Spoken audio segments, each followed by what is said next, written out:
పెద్ద టెస్టులో భాగంగా భారత ఆటగాళ్లు ఇంటర్ స్క్వాడ్తో వార్మప్ మ్యాచ్ ఆడుతున్నారు. తొలి 2 రోజులు గాయాలు ఆటగాళ్లను ఇబ్బంది పెట్టాయి. గిల్వేలికి తీవ్ర గాయమైంది. మొదటి రోజు గాయపడిన కేఎల్ రాహుల్ ఆ తర్వాత బ్యాటింగ్కు దిగలేదు. ఇవాళ మళ్లీ మైదానంలోకి వచ్చినట్లు క్రికెట్ వర్గాలు తెలిపాయి. దీనితో అభిమానులు కాస్త ఊపిరి పీల్చుకున్నారు. రోహిత్ శర్మ గైర్హాజరీలో యశస్వితో కలిసి ఇన్నింగ్స్కు ప్రారంభించే ఆటగాడిపై అందరిలోనూ ఉత్కంఠత ఉంది. ఆస్ట్రేలియా ఏతో ఇటీవల జరిగిన మ్యాచ్లో ఓపెనర్గా వచ్చిన కేఎల్ అనుకున్నంత మేర సఫలం కాలేదు. అయినా సరే సీనియర్ ఆటగాడైన అతడితోనే పెద్ద టెస్టులో ఓపెనింగ్ చేయించే అవకాశాలు మెండుగా ఉన్నాయి.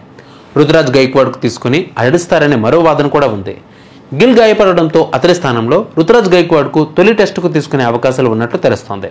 వార్మప్ మ్యాచ్లను అందరికంటే మెరుగైన ప్రదర్శన చేసినట్లు సమాచారం.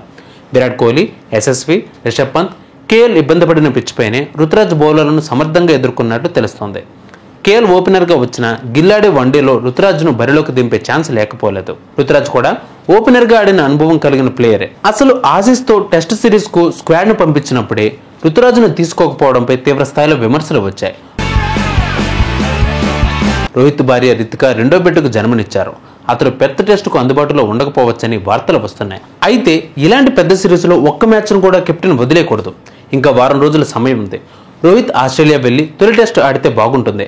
ఒకవేళ నేను అతడి స్థానంలో ఉంటే ఖచ్చితంగా వెళ్లి ఆడేవాడినే. ఆసీస్ సిరీస్ ప్రారంభానికి మంచి నాయకత్వం అవసరం. గతంలో అతడిని టెస్ట్ కెప్టెన్సీ తీసుకోవాలని చాలాసార్లు మాట్లాడి ఒప్పించా. కానీ టెస్టులకు సారథ్యం వహించకుండా కెరీర్ ముగించవద్దని చెప్పాను.